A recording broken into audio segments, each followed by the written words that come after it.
Okay, so we made it all the way around on our diamond stitch. See how our little diamonds formed?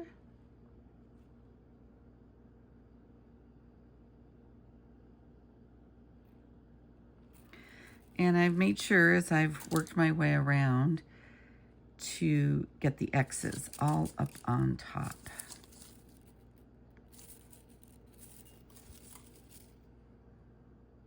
So as I said before, this is a great way, I don't know if you could see that, it's kind of blurry.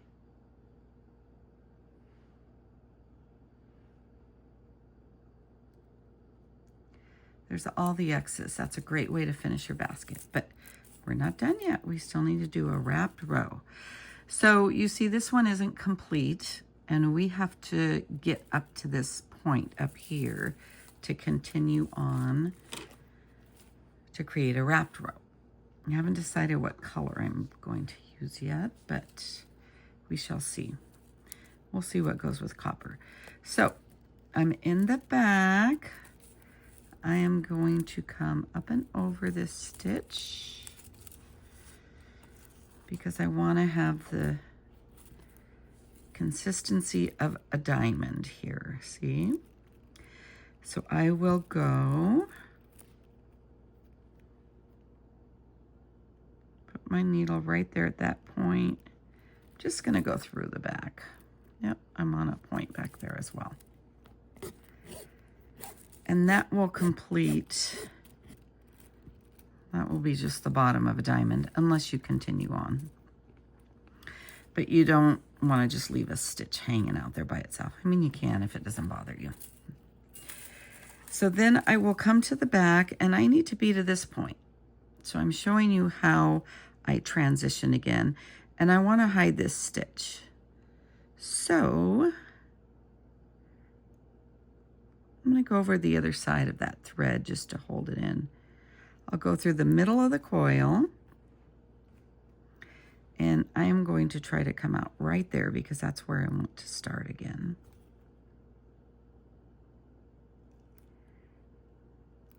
Oh, pretty darn good.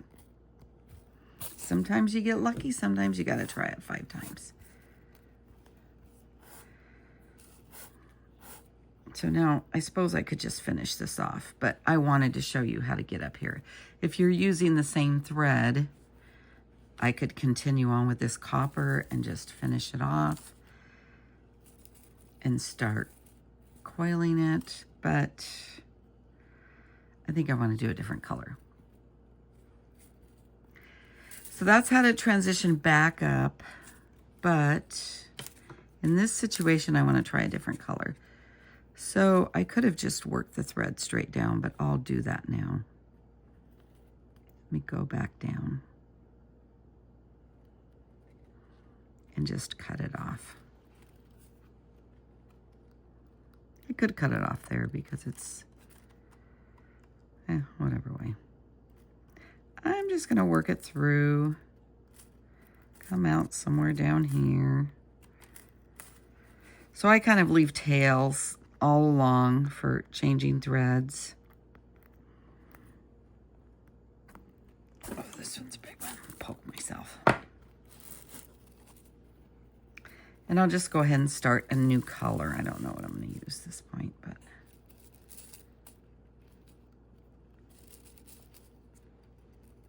gosh darn it.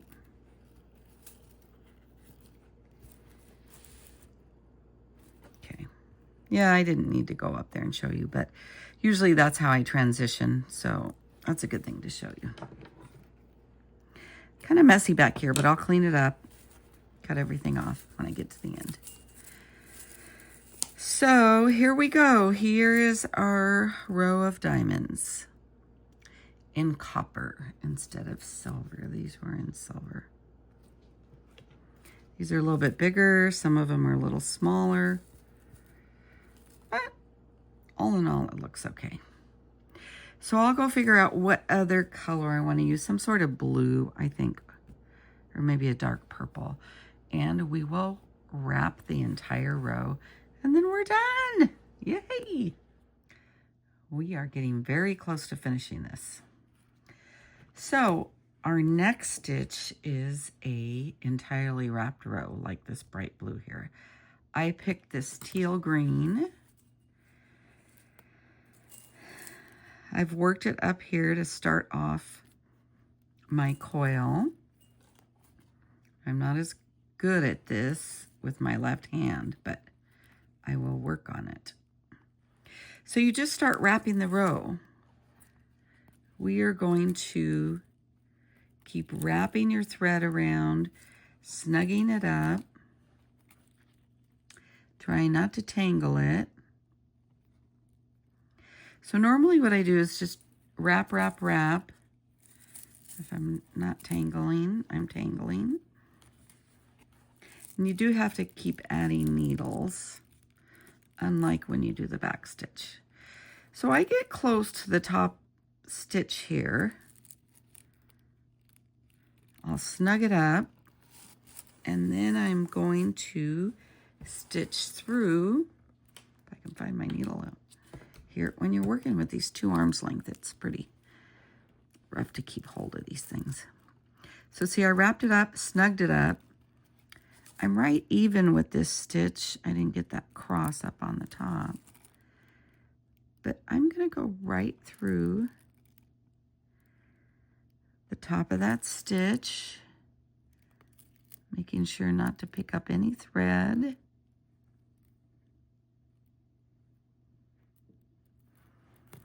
And then tack it down. Long thread. But it's easier to do 2 arms length so you're not having to keep adding thread. Snug it up again, and then get back to wrapping.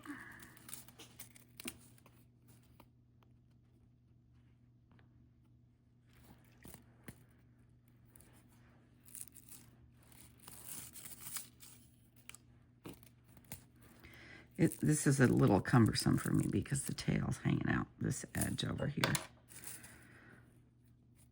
And I'm not used to wrapping this way.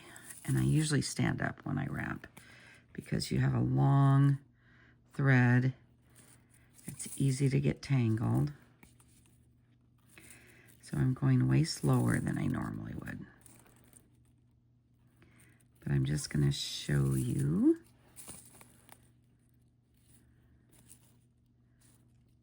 So I'm getting close to that next stitch.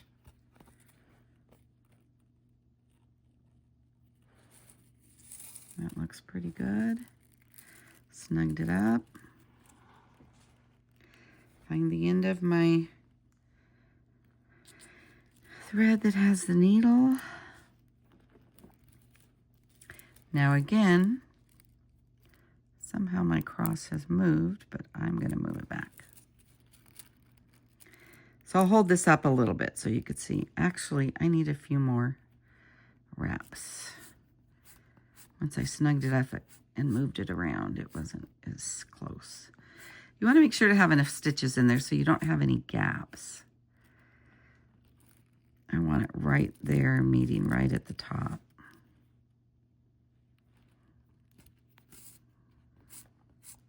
I'm doing it the lazy way instead of wrapping it with my arm all the way around, but I'm trying to hold everything together.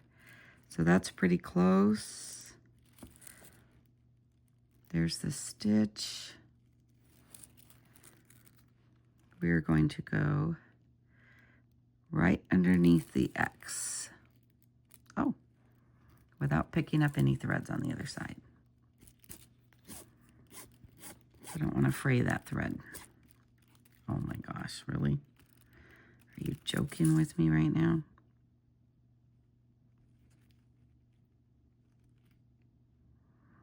If you could only hear what cuss words go on behind the scenes. Let's see if I can magically get this guy out of here. Ah, look at that. Lucky. That's all it is. It's good luck right there. Pull it all snug, down firm, snug it up. So the goal is to cover all the pine needles so you can't see through. I'm breaking my pine needles off. So see how clean that looks? You can't see the pine needles. So you don't want gaps like here, you know, because we're stitching through, you have little gaps. I try to snug them up. So I'll keep going, wrap, wrap, wrap, connect under this X, wrap, wrap, wrap, connect under the X, and I'll show you what it looks like when it's all done. I really like this color. Oh, it's the same one I used here. Oh, that looks lighter. But in the end, it'll look like this. Okay, I'll show you what it looks like when I finish.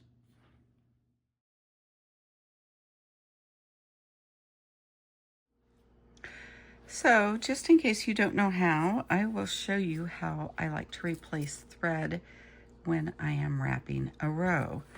So, this is about 2 arms length, my 2 arms length. And it makes up close to 5 inches of a wrap.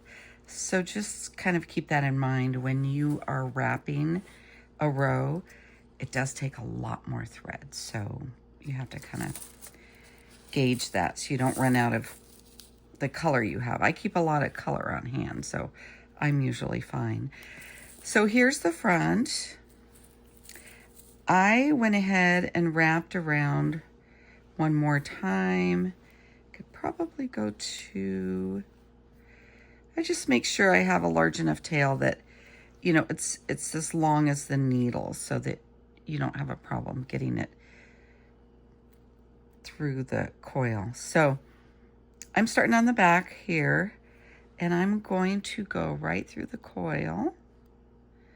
I don't really want to pick up any of those threads. There we go. Use my little grabbers.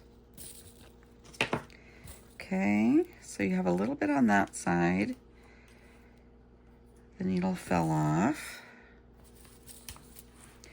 Then I will cut this to about 1/2 inch.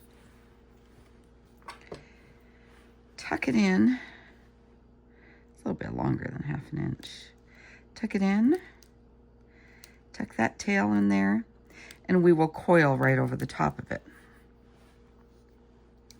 Then I take my new thread, which is 2 arms length, because I know I'm going to need that.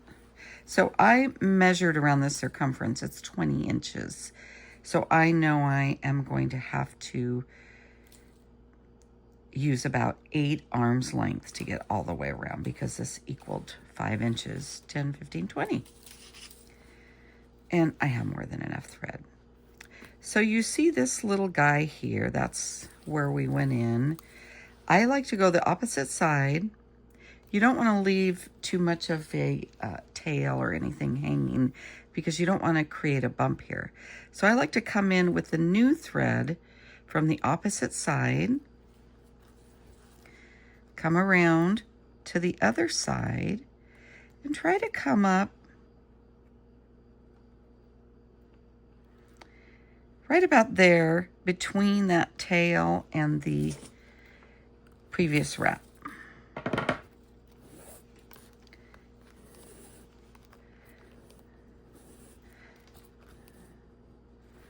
Okay, then you can push this over, hide it in there, snug it up.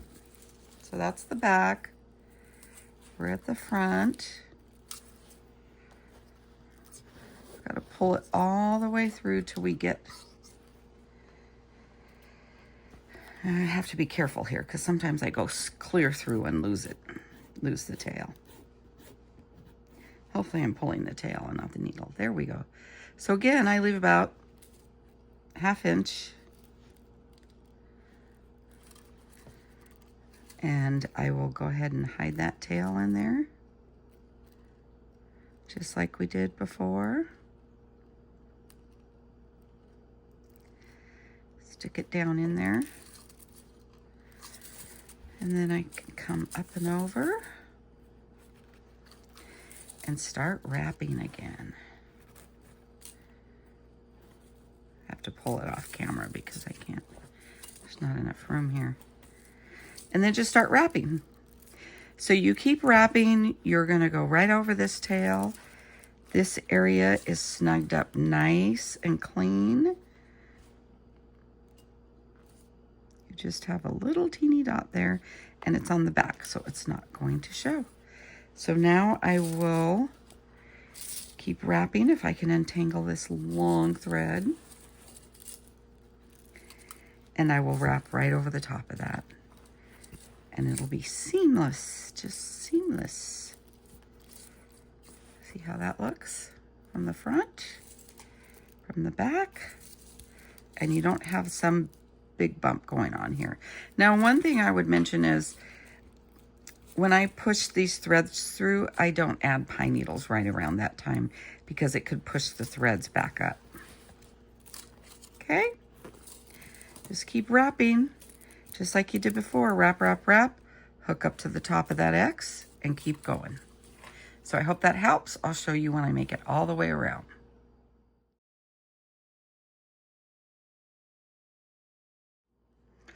So I am now getting pretty close to the end of this fully wrapped row, and I wanted to show you a little thing that I do, a trick, sort of.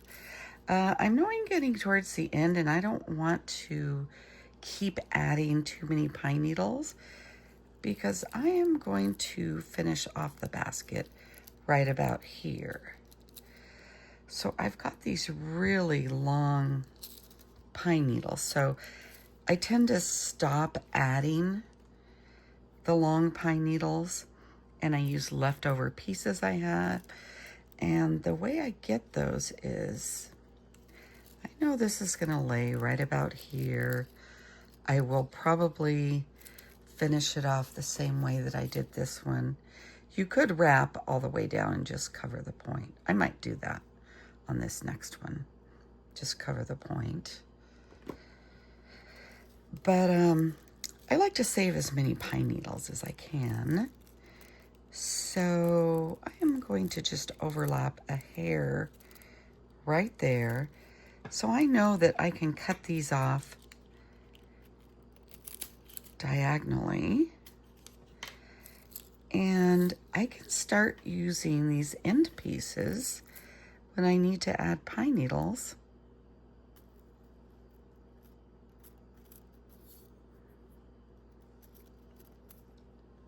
I'm not so good at using my left hand to add them. So I could start using these short pieces to fill as I get a little further down and I need to fill in to keep the coil the same width. And then you're not wasting a bunch of longer pine needles. Just a little tip that I like to use.